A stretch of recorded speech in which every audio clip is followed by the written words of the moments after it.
Was remove it, or we'll start daily fines at $200.00, Elaine said, arms folded tight like she was holding up the HOA Constitution on her spine alone. This is your final notice. I didn't blink. I just pointed up at the satellite dish behind me. You mean that dish? I leaned in. I ran your entire neighborhood's internet grid off that tower. You wouldn't be streaming reruns without me. Her smirk dropped so fast it almost made a sound. That moment, the way her eyes twitched, trying to process who I actually was, that was the moment I knew this wasn't just about a dish. It was about power, control. But she'd picked the wrong man. Name's Caleb Rourke. I was a network engineer for 13 years, and I laid the first fiber lines under this street myself when the old board begged me to modernize this place. You wouldn't know that now with how these new board members act like gods. Stopped to comment, "Where are you watching from?" And stay locked in, because you're not going to believe how far this board went trying to erase a legacy my father and I built with our own hands. Dad used to say, if you build something right the first time, people will never know it's there, but they'll sure notice when someone screws with it. That satellite dish was ours. We bolted it up the same month he got diagnosed, stage 4. Even when he was weak, he made it up the ladder and helped me calibrate the angle by eye. We watched international news from it, kept tabs on his cousins in Ireland, streamed every college football game. After he passed, I didn't touch it, not because I forgot, because I remembered too much. That dish wasn't some rusty equipment on a pole, it was him, watching over the place he fought to keep. We'd bought the house when I was 12. Back then it was just a starter community outside Nashville. Tight yards, nosy neighbors, and a ridiculous amount of porch flags. When he got sick, that house became something else. A mission, his last gift to me. Elaine doesn't know any of that. She doesn't care. She didn't even live here until 3 years ago, after she downsized from Buckhead and showed up at the HOA meeting dressed like she was auditioning for a courtroom drama. And of course, they made her president the next year. No one ran against her. She claimed she was restoring order.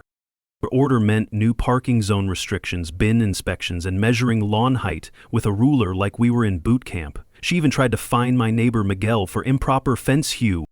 So when her crew taped that bright orange warning notice on my front door, final infraction, I knew this wasn't just random enforcement. This was targeted, strategic. She wanted a fight, or worse, a surrender. I remember standing under that dish the morning I got the citation. Coffee in one hand, notice in the other. Breeze was calm, sky was this perfect blue. For a second, I felt like he was standing right there beside me again. The paper read, "Unauthorized roof-mounted hardware. Dish must be removed within 72 hours or legal action will proceed per CCR subsection 7.4. It wasn't just a warning, it was bait. And the moment I looked up at that dish, I realized something. They forgot who built this system. They forgot who wired this grid. When the old president asked me to help get the HOA off satellite and into high-speed infrastructure, I worked every weekend for 5 months. Underground lines, central router placement, distribution hubs. It wasn't a hobby. It was my father's legacy and my career. They didn't own the heart of this neighborhood. I did. That day, I didn't rip anything down. I didn't email back. I made a list of every time they'd targeted someone on my street, of every policy they enforced without warning, of every camera I knew still ran off my hardwired signal. Then I printed out the map I kept in the bottom drawer of my dad's old desk. He drew it with me right after we finished the install, a schematic of every line we laid, with one word in the corner, written in his faded block letters. Ours. They thought this was just about a dish. They thought I'd roll over, smile, comply. But I didn't spend 13 years building a digital backbone just to let some paper tyrant cut it out from under me, not when that dish was still looking down, like he was daring me not to fight back. Next HOA meeting, I showed up 10 minutes early. She wouldn't let me speak. Fine. But the router logs I dropped in their mailbox after, that was just the beginning. Elaine never responded to the router logs. No email, no phone call, just silence. And a fresh violation notice posted right above my doorbell 2 mornings later. Non-conforming exterior paint on detached storage shed. The shed's the same charcoal gray it's been since before she moved in. Built it with my dad. We picked the color from one of those dusty hardware store palettes because he said it looked like storm steel. but apparently storm steel didn't meet approved shade standards. That one came with a $150.00 fine. 3 days later, another. This time, it was my truck's rear bumper hanging an inch over the front sidewalk slab. Obstruction of community pathway. It's a crew cab, that's what they do. $75.00. The one after that was for visible plantings in non-designated containers, meaning my herb garden, 6 small planters, basil, thyme, and mint. They called it non-permitted landscaping. Miguel was on his front steps when I got the plant violation. I held it up like a bad lottery ticket. He shook his head, lit a cigarette. They're going for the paper cut method now. Paper cut? Home cut ain't fatal. Enough of 'em? He shrugged. You start to bleed. Elaine strutted past my place that afternoon with a tape measure clipped to her belt and a clipboard in hand. She wasn't subtle. Didn't need to be. This wasn't enforcement. It was theater. Theatrics for the rest of the block. Miguel gave her a half wave and she nodded. Afternoon. He waited until she was gone. You know they did this to Kim too? Kim in Lot 11? I asked. Yeah. She repainted her shutters without pre-approval, hit her with $500.00 in backdated fines. You serious? Dead serious. She moved out last month, couldn't take it anymore. That hit different. Kim's dad used to mow her lawn every weekend. He did mine too after Dad passed, until his knees gave out. I called the HOA office to contest the shed violation. Got Bradley Connors on the line. He answered with that condescending tone only mid-level city clerks and bored HOA secretaries perfect over years of bad coffee and inflated self-worth. Mr. Rourke, the regulations are outlined clearly in Section 4.2. Exterior units must conform to the approved color guide provided at closing. I cut in. That shed's been there since 2006, painted with HOA funds back when Harold was president. I've got receipts. You'll need to present those at the next board meeting. But even so, color compliance must be ongoing. Just because something slipped through then doesn't mean it can stay now. Slipped through? I laughed, dry and sharp. Bradley, I built this shed with my father.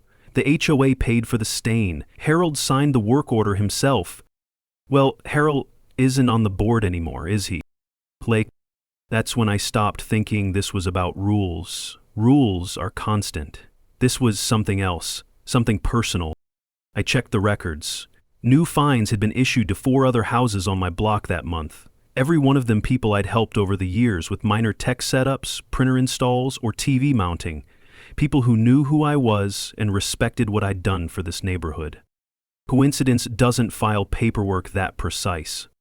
I started documenting, not just my violations, but the pattern, time of notice, where it was posted, who delivered it. Elaine never signed anything directly. She let Bradley do the paper trail, while she paraded around acting like a suburban sheriff in a pantsuit. I took photos, stored digital copies, created a folder labeled Grid Control Phase 1. I wasn't just going to sit here and let them erase everything my dad and I built. Late one night, around 11:30, I heard a slow crunch of gravel out front. Peeked through the blinds. A man in a reflective vest was standing next to my dish, phone flashlight up. Not HOA maintenance, wrong time, wrong protocol. I opened the door. Hey, you lost? He flinched. Oh, doing a signal strength survey. Off your phone? He mumbled something and walked off fast, disappeared around the side of Elaine's house. I pulled the security footage the next morning, uploaded it to the grid control folder, timestamped it, shared it with Malik, my lawyer friend. No commentary, just activity log, possible interference. His response, they're testing your limits. Fine, let them test, but the next time they come poking around, I'll be ready, with receipts, timestamps, and the truth on fiber optic cables they forgot I still own. I didn't sleep the night after the guy with the flashlight circled my dish. I sat in front of my dual monitors, scrubbing through security cam footage, comparing timestamps, checking for anomalies in the signal logs. Nothing obvious, but something felt off, like a tripwire hadn't been touched, but someone was close. 2 days later, I walked into the monthly HOA board meeting with a manila folder tucked under my arm. Not to cause a scene, just to watch. Elaine was already at the head of the table in her signature cream blazer, sipping from a steel tumbler like it was a courtroom deposition. Bradley sat beside her, eyes on his phone, bored. The rest of the seats were filled with a few passive residents and 2 board members I didn't know by name. And then there was Sierra Lemoyne, the board secretary. She sat near the far edge, quiet, shoulders always slightly pulled in, like she was trying not to take up space. When I stepped in, she looked up and held my gaze just a second too long. Elaine didn't acknowledge me, just tapped the gavel. Let's begin. First agenda item, increased enforcement policy. A vote was called to extend HOA surveillance hours from 8 p.m. to midnight for community safety. Elaine read it like it was a fire code. Someone in the back raised a hand. Is this about that incident near Lot 14? Elaine's voice turned silk smooth. We're simply protecting our residents. Anyone against more safety? No one said a word, except Sierra. Her pen stilled mid-note. She glanced at Elaine, then down. She didn't vote. The next item hit me directly. Proposed retroactive penalty on non-compliant infrastructure. Code word for satellite dishes, solar panels, anything not blessed by Elaine's precious book of rules. Any discussion? She asked. I stood. Elaine barely masked her annoyance. Public comments are at the end. I've got something to submit. I placed my folder down. Inside, the receipts for the shed paint signed by the old board president, time-stamped logs of the system I'd built, and a printed screenshot of the HOA's router admin panel, the one I still had access to. Elaine flipped through it like it was junk mail. Bradley scoffed. You think this proves anything? Proves you're enforcing rules that didn't exist when these homes were built, and you're targeting residents without due process. Elaine leaned forward. Mr. Rourke, if you're alleging misconduct— I'm alleging abuse of authority, I interrupted. I've got logs, videos, and a legal advisor who's very interested in what I'm documenting. Sierra didn't look up, but her pen was shaking. Elaine called a 5-minute recess. As the room emptied, Sierra lingered. She gathered her papers slowly, tucking them into a floral folder with trembling fingers. Her walked over, calm. You didn't vote on the surveillance measure. She blinked, eyes darting to the door. It wasn't. I just didn't have all the information. You've been on the board 2 years, right? Coffee, water, she said quickly, almost. You were here when Harold was president? A pause, barely a breath. I was the note-taker back then. I lowered my voice. Then you know I built this grid. You know what this really is. She looked like she wanted to speak, but her jaw tensed and she just nodded once. Barely, like a tremor. Bradley's voice boomed from the hallway. Sierra, we need to finalize the minutes. She turned, nearly dropping her folder, and hurried off without another word. That night, I added her to the board dossier I'd started, under her name. Status: undecided, possible conflict, watch behavior. The next morning, there was another violation taped to my mailbox. This one handwritten in red pen. Unapproved security signage, remove immediately. It referred to a small sticker I'd placed under my doorbell cam. 24/7 recording in progress. Legal, common, but now, apparently, visual clutter. Miguel saw me staring at it and muttered, "They're turning over rocks now." I rewatched the HOA meeting footage that night, zoomed in on Sierra during my speech. Her eyes flicked from me to Elaine, then down. She was shaking her head almost imperceptibly, like she was reacting but too scared to act. That was the moment I realized something important. He wasn't just watching. He was struggling. And people who struggle, they eventually make a choice. Drop your answer in the comments and tell me what city you're watching from.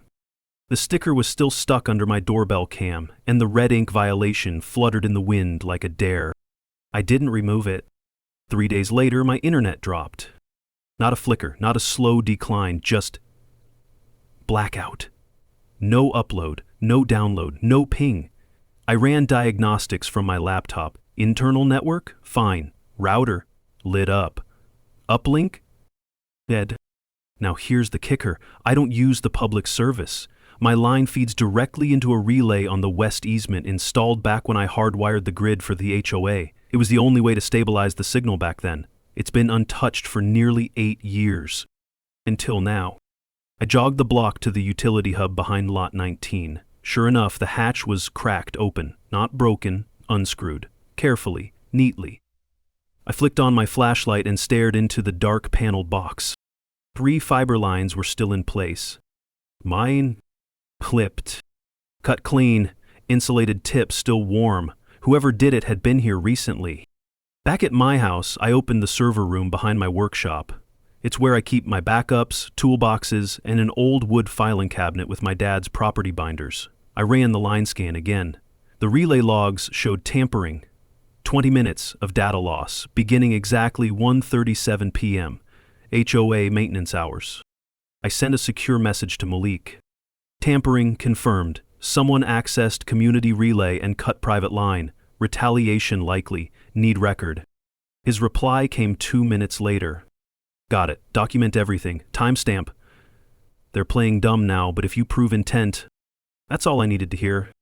The next day, I showed up at the HOA office in person. Bradley looked up from his monitor, expression blank as drywall.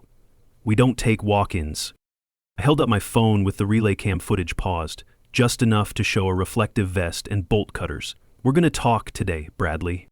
He glanced around like someone had hit the fire alarm. You can't. Cutting my private uplink? That's tampering with registered easement infrastructure. I own that junction. The deed includes it. Technically, I own the node, legally, and you're responsible for this office. So go ahead, Bradley. Tell me who sent a contractor with bolt cutters. His mouth opened, nothing came out. That silence? Better than a confession. That night, Miguel knocked on my door. He never knocks. We've got a nod and grill type of friendship, but that night he stood on my porch, hat in his hands. I think I found something, he muttered. I let him in. He pulled a folded flyer from his back pocket. It was an internal HOA memo, one of those ugly Times New Roman things with bold underlines and legal jargon. He unfolded it, laid it on my kitchen counter. Across the top, unauthorized digital installations, enforcement priority 1. Below, a list of 3 addresses. Mine was at the top. Where'd you get this? Miguel hesitated. Neighbor down the street, friend of Sierra's, her niece saw it in a folder, said Sierra took it home by mistake. And gave it to your friend? He shrugged. They said she looked real shaken, like she didn't sign off on it. I stared at the flyer. The formatting was bad, wrong header style. The print date was edited, off by 2 months from the last official update I downloaded from the HOA's archive. This isn't standard issue, I said, slowly. Rushing Mug nodded. Looks like they're making unofficial versions, not going through vote. I exhaled through my teeth. That's fraud. No kiddin'. I took a photo of the page, labeled the file Exhibit B. The moment I uploaded that doc into my investigation folder, something clicked. Elaine wasn't enforcing policy, she was inventing it. Weaponizing fake documents, sending private contractors, pushing people out with manufactured pressure.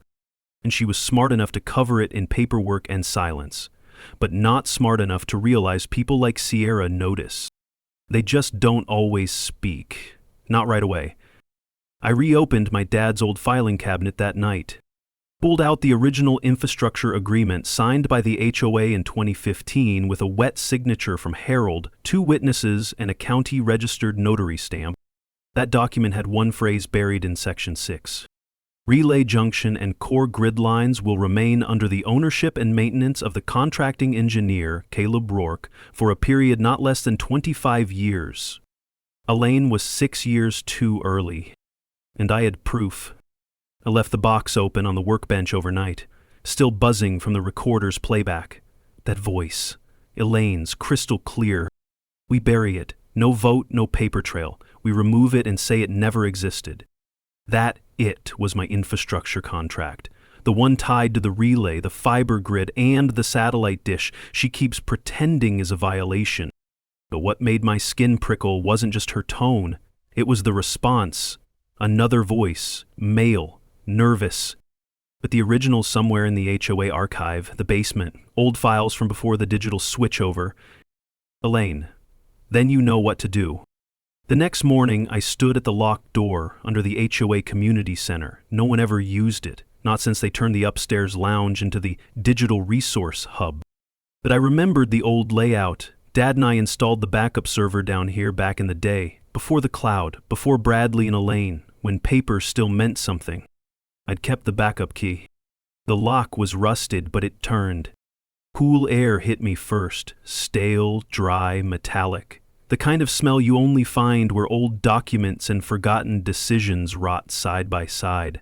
My flashlight flicked on, and the beam swept over wall-to-wall shelves. Cardboard boxes, file bins, handwritten labels from at least a decade ago. I stepped carefully. The floor creaked, not from rot, just age. Time had layered itself onto everything like dust. Section 5, Compliance Logs. Section 6, Community Infrastructure Agreements. I pulled out a faded blue binder labeled Grid/Telecom 201422016. Inside, printed schematics. Budget proposals, my original submission for the relay install, and behind that, the signed agreement. Same stamp, same notary seal.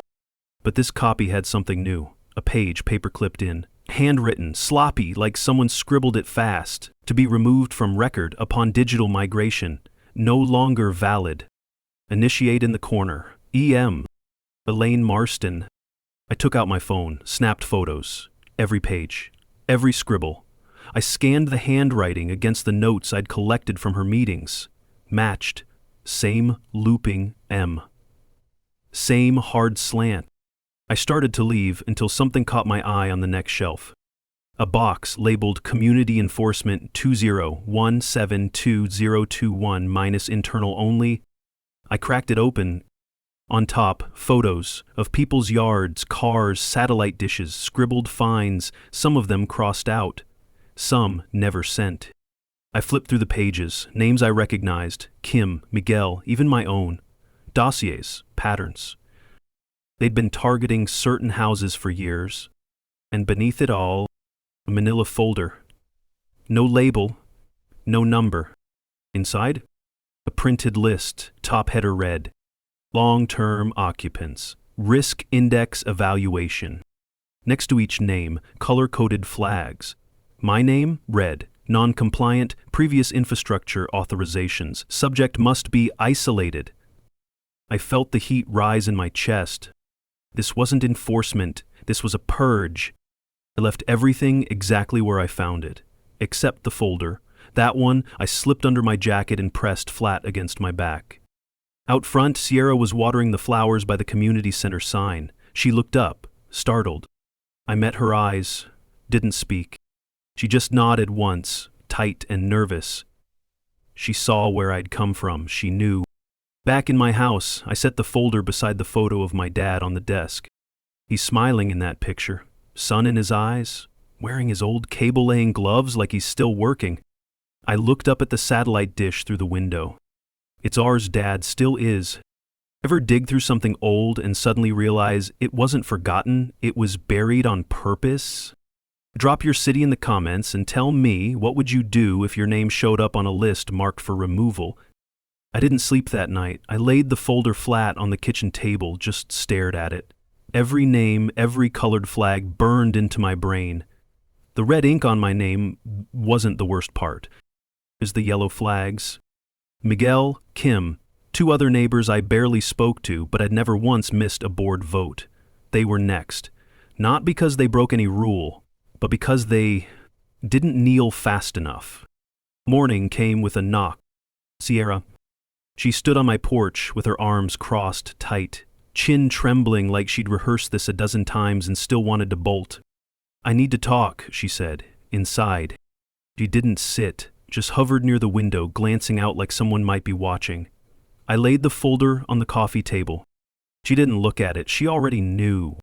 I didn't sign off on the purge list, she whispered. Bradley drafted it. Elaine approved it during a casual lunch. I overheard them talking about you, calling you anchor weight. Said you were a liability. Said if you pushed too hard, they'd file nuisance action and trigger code enforcement to bleed you out. And I let that sink. You kept the memo, didn't you? I asked. She nodded. It's hidden in my house, the original. I knew they'd change the file once it went public. Will you give it to me? She froze. I don't know, she said. If they find out I shared anything, it won't just be me. My brother's a tenant in Phase 2. They'll retaliate. And if you don't speak up, I said quietly, how many more yellow flags turn red? Silence. But her hand shook. By that afternoon, I was done waiting. I drove straight to the county clerk's office and filed a complaint of document falsification, improper enforcement, and property rights violation. Next step, I called Malik. You ready to make this official, I asked. He laughed like he'd been waiting for that question since the first shed citation. You got names, dates, and the forged docs? I've got a red list and a secretary who's ready to crack. Good, let me handle the paperwork. But you're gonna need one more thing, a statement of intent. Lay out what you want. Restitution? Injunction? Full board review? I didn't hesitate. I want a cease and desist, and I want Elaine's resignation on record. The next morning, Miguel caught me in the driveway. You going nuclear? He asked, eyes scanning the street like the pavement had ears. Malik's filing, we're done being polite. He nodded, slow, then looked me straight in the eye. Sierra came by last night. I stiffened. She handed me a USB, he said give this to Caleb if I chicken out. Said if anything happens to her, it's all there. I took it. Back inside, I plugged it in.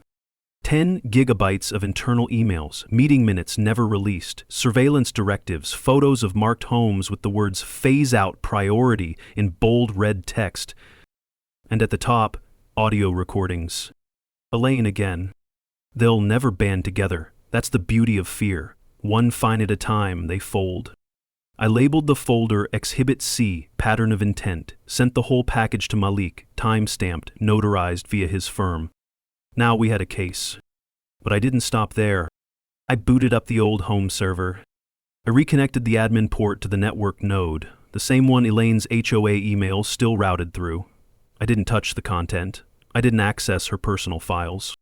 But I did enable message logging, legally. Because I built the system, I maintained the grid. And they never revoked my back-end permissions. And they forgot that I didn't just install the internet, they ran through me. Elaine called an emergency meeting. She'd labeled it a community compliance update, but no one was fooled. Flyers were taped to front doors like threats. Whole neighborhood thread lit up before sunrise. Miguel sent me a photo. Elaine pacing in the clubhouse an hour early. Something's coming. Perfect. Because I'd already set the trap. That morning, I did something I hadn't done in a while. I walked the long route to the lake. Past the cedar bench Dad built the year we moved in, his initials still carved into the bottom slat, CR87. I used to sit there while he mapped the grid under the dock, back when the internet felt like a gift, not a weapon. That bench became my reminder of why I stayed, why I fought. This wasn't about a satellite dish anymore. It was about dignity, legacy, and control. And today, I was done letting other people write the rules. The clubhouse filled fast. Elaine stood in front of the projector like a smug coach before kickoff. Bradley sat near the side, fiddling with a laptop, never looking up. I'd like to begin by addressing some dangerous rumors, she said, voice honey-slick. No one is being targeted. The board operates by democratic vote and legal procedure. Any accusations to the contrary are simply misunderstandings. She clicked the first slide, a blurred image of my satellite dish. Take this recent violation. It violates our visible fixture code. Regardless of when it was installed, current standards must apply. Except it was pre-zoning, I said, standing up from the third row, calm, measured. Elaine flinched. A ripple of whispers broke out across the seats. I have the original installation contract, signed by your predecessor. With a 25-year easement clause, I continued. And the satellite? It's on the registry. Bradley looked up. First time, all meeting? Elaine's eyes narrowed. That's not the current policy. No, it isn't, because you forged a new version, without a board vote, and I've got the metadata to prove it. Silence. I walked to the front and placed a printed document on the table. My infrastructure contract. The original, not a copy. Next to it, the Red List dossier. And then I plugged a USB into the projector laptop. Click. Audio played. Elaine's voice, crystal clear. They'll never band together. That's the beauty of fear. One fine at a time, they fold.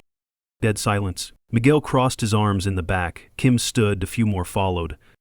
Elaine's hands trembled slightly. She reached for her water, missed the glass. This is illegal surveillance.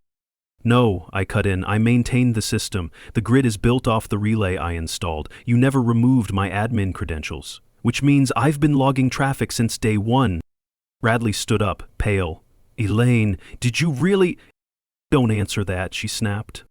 Too late. I turned toward the neighbors. You've been told to stay quiet, that questioning fees, rules, or fines makes you the problem. But this, I held up the dossier, this was the plan all along. Push out the originals, replace them, profit from turnover and silence. A hand went up. Mrs. Fletcher. Quiet. 74, never once spoken in a meeting. My son's fines tripled last year. I thought we were just behind. Are you saying? I'm saying you were on the list too, ma'am. Yellow fagged for inherited residency. They wanted you gone. Murmurs broke into voices into protest. Elaine backed toward the wall. This is all hearsay. None of this is admissible. Actually, I said, clicking one more file open, we're filing a cease and desist this week. Legal motion is in process. Everything you see here is time-stamped, archived, and ready for deposition. And that was the moment Sierra walked in. Late, silent, holding the original memo, the one she'd hidden. She didn't say a word, just handed it to Bradley. His eyes scanned it. Then he sat down hard, rubbing his forehead. Elaine? She didn't speak again. Bradley didn't even finish the meeting. Once Sierra handed over the memo, he walked out, head down, eyes hollow, like the weight of all those red flags finally broke his spine. Elaine stayed frozen by the wall, like maybe if she didn't move, this whole thing would just blow past her. But it didn't. People didn't go home quiet that day. Kim was outside talking to Miguel. Mrs. Fletcher sat on the bench under the elm tree with two other neighbors, holding the dossier in her lap like it was radioactive. And me? I was in my garage, pulling out a folding table and printing copies of everything I had. Because when the truth comes out, the worst thing you can do is stay quiet. By nightfall, the quiet street had changed.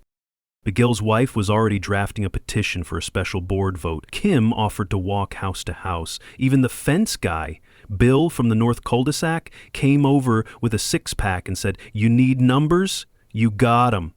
I've been waiting for this. And then came the message. Typed. No name, no number, just slipped through my mailbox. They're going to try to pin this on Bradley. Watch the minutes. I held the paper up to the light. No watermark, nothing traceable, but someone on the inside wasn't done talking. Next day, Sierra showed up again. This time she sat. You've got the board scrambling, she said. Elaine's trying to push a vote of no confidence on Bradley, wants to paint him as the sole architect of the purge program, says she was misled. I stared at her. And you believe that? She didn't answer. Instead, she slid a slim manila envelope across the table. Minutes from the last 6 closed-door meetings. Not the cleaned-up versions, these are the originals. I opened it. Each page was hand-annotated, real-time notes, not transcripts, Elaine's handwriting, her initials. One line caught me mid-sip of coffee. If anyone finds out about the document rollback, we deny knowledge. Bradley will take the fall. It was right there, black and white. I leaned back. Sierra looked like she wanted to cry. I'm not doing this for you, she said quietly. I'm doing this because I was one vote away from ending up on that list. The days that followed felt electric. The neighborhood wasn't afraid anymore, they were angry. And once people stop whispering and start organizing, you can't stuff that lightning back in the bottle. The petition hit the quorum in 36 hours. That triggered a formal vote for special board review. Malik filed for an injunction the same afternoon. A judge granted a temporary pause on all HOA fine enforcement until the vote. Elaine lost her leverage overnight. And she knew it. That Friday, a white Range Rover crept down my street real slow, tinted windows, Florida plates, parked halfway in front of my driveway. Didn't get out, just sat there. I stepped outside, didn't say a word, just stood with my arms crossed. After a minute, it drove off. But I knew what that was. A warning. Not from Elaine, not Bradley. The investors. The ones behind the rezoning push, the land conversion deals, the turnover strategy. Elaine was just the puppet. She wanted control, but they wanted real estate. And I just kicked over their feeding trough. That night, I walked back to the bench by the lake. BR 87 still etched deep. I sat and watched the reflection of the moon ripple on the water. Heard the faint buzz of the satellite dish behind me. Still connected, still standing. I remembered Dad's voice from years ago, laughing as we calibrated signal strength. "This system's yours now, kid. You keep it honest." I didn't know what he meant back then. I do now. Ever stand in the middle of a neighborhood where silence used to rule and hear people finally speak up? Drop your city and tell me, have you ever turned the tide on something bigger than you? Because we're not just pushing back anymore. We're taking the whole damn thing apart. Saturday morning, I woke up to a cease and desist taped to my door. Bold letters, red ink, HOA letterhead. You are hereby instructed to halt all unauthorized use of community infrastructure, including but not limited to network nodes, surveillance systems, and unauthorized assemblies. Underneath it, Elaine's signature. Funny thing was, I built the infrastructure. The nodes? My routers. The lines? My trench work. The system they threatened me over, they never even paid for it, just used it, taxed it, and forgot where it came from. Until now. I brought the paper inside, laid it beside my coffee mug, and just stared for a while. Not in shock, not even in anger, just quiet focus. Because this wasn't a warning, it was desperation dressed in legal ink. Elaine was cornered, and this was her wild swing. Around noon, Sierra texted, "Emergency board vote scheduled for Tuesday. She's pushing for permanent suspension of satellite operations. Whole Section D flagged." I replied, "She's doubling down. Let her." Because what she didn't realize was, I had already scheduled my move. Malik and I met in the back of the Ridge Cafe, far enough from the development to talk freely. He had a binder thicker than my arm. "All logged," he said. "The vote manipulation, the red flag files, Sierra's minutes. It's airtight." "What about the investors?" I asked. He nodded slowly. "We found the LLC front for a real estate syndicate out of Tallahassee. Elaine signed a preliminary option to sell on 8 lots. That's why she needed legacy residents gone. Your name was the first domino."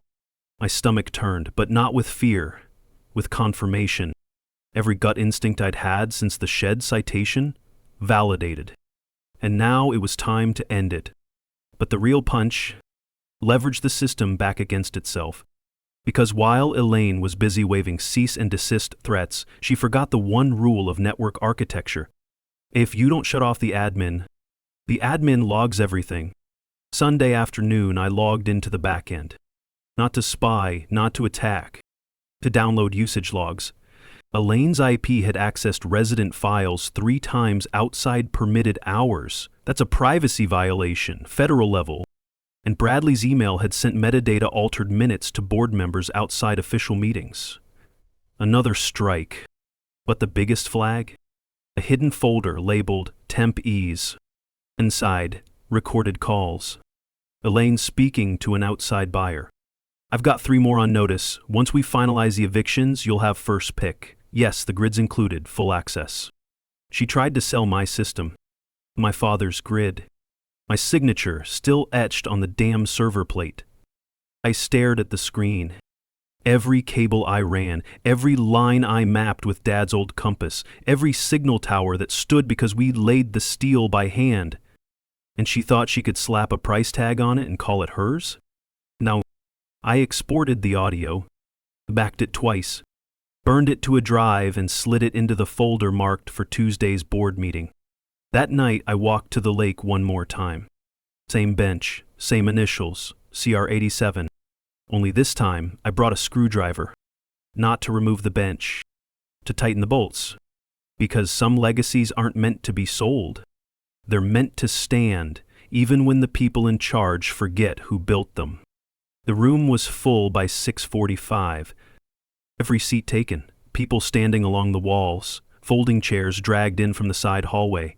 You could feel it, this low buzz pressure in the air, like everyone knew something was coming, but nobody wanted to be the one to say it out loud.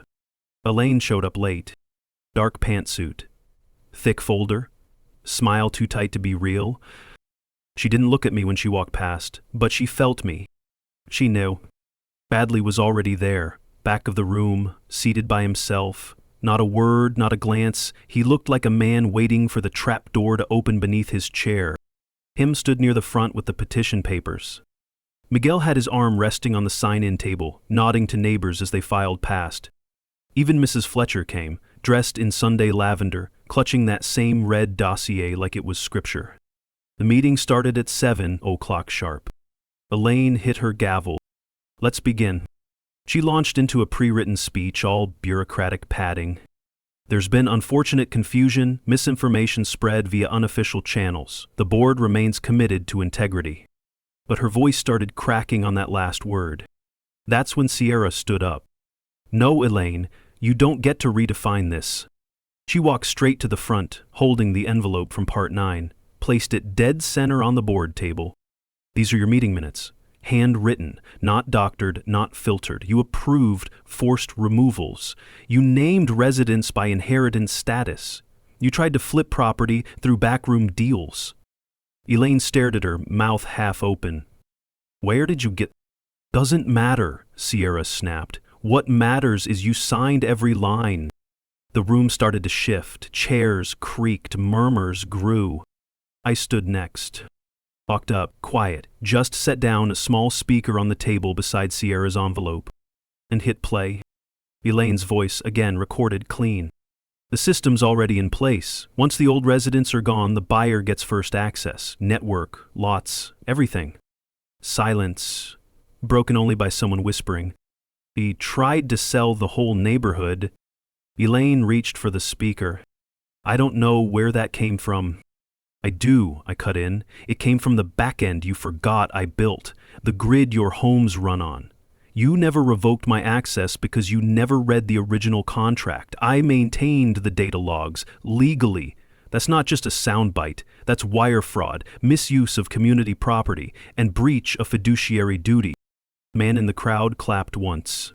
Then another. Then the whole room. And just like that, it shifted. Kim stepped forward with the petition. Per Article 9 of the HOA bylaws, we've hit quorum. 67% of voting residents request immediate suspension of Elaine Cartwright's board privileges pending investigation. Elaine laughed. But it was the wrong kind of laugh. Sharp, breathy, desperate. You all think this is justice. It's mob rule. It's amateur hour. You'll all beg for structure when your fences rot and property values drop. But nobody flinched. Nobody moved. Even Bradley finally stood, slow, and said the only thing I've ever heard from him that mattered. I resign. He dropped his badge on the table, walked out the side door. Malik entered just as the room quieted again. He walked to the front, opened his folder. For those who still aren't sure, here's the full packet filed with the county today. Includes motion for temporary oversight, disclosure of unauthorized transactions, and a formal request to audit all HOA fines issued since 2021. He turned to Elaine. You'll want counsel. Outside, the air felt different, lighter, like someone had opened all the windows. Neighbors stood in clusters, talking, laughing, hugging, the kind of energy that happens when fear leaves a place. Elaine? She left in the same white Range Rover. No wave, no last word. Just gone. I stood by the lake again that night. I watched the moon flicker on the surface just like it had 100 times before. Except this time, I wasn't watching to remember. I was watching to begin. 3 weeks passed. No more pink slips, no new threats taped doors, and for the first time in a long time, the air in the neighborhood didn't smell like caution. Malik's filing led to a court-appointed mediator stepping in, The HOA board was dissolved pending a full audit and re-election. The developer-backed sales got blocked in county review. Elaine disappeared completely. Some whispered she moved to Miami. Others said she took a corporate role out west. Doesn't matter. That chapter closed hard. But the one thing no one could take? The grid still hummed. And it hummed for us. We held a small cookout down by the lake, informal, no banners, no speeches. Just neighbors, real people, finally standing on the same side of something. Bradley didn't show. I wasn't surprised. Maybe he's rebuilding somewhere else. Maybe he's staring at a different boardroom now, learning what it feels like to speak too late. Sierra came, though. She brought lemon bars, stayed longer than she needed to. You know, she said, watching the kids kick a ball near the picnic tables, you didn't just protect a network, you kept the soul of this place intact. I looked over at the bench. CR-87 still held. No moss, no rust. The bolts I'd tightened 2 weeks ago hadn't loosened an inch. I walked to it, sat down, and on the wood, remembering. Dad used to call this spot his reset button. Said, whenever the noise gets too loud, you come back here and the world gets small enough to handle again. I didn't get it then. I do now. Because legacy isn't just a word carved into timber or stitched into old contracts. It's the moments you choose not to back down, even when the people in charge tell you you're wrong for fighting. I reopened the admin portal one last time. Input the new encryption key. Set the access limit. Archived the logs. And for the first time since I installed the first junction box 12 years ago, I added a name to the top of the user permissions. Community admin shared trustee. Because the grid was never supposed to belong to just me. It was ours. Always was. They just forgot.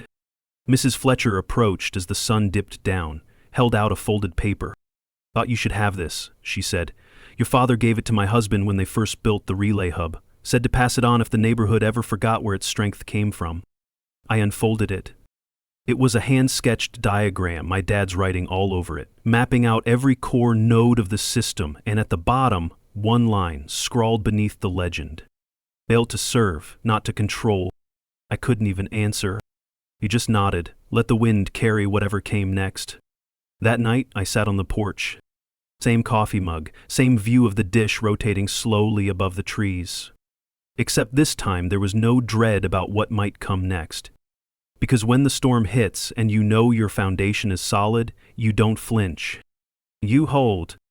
Legacy isn't about what you protect. It's about who you empower once the fight's over. Drop your story in the comments. Have you ever gone toe-to-toe with an HOA, a board, a bully with too much power? Let me know where you're watching from.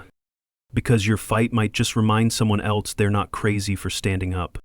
We didn't just win back the signal. We proved we still know how to fight for what matters. And if you ask me, that signal's never going out again.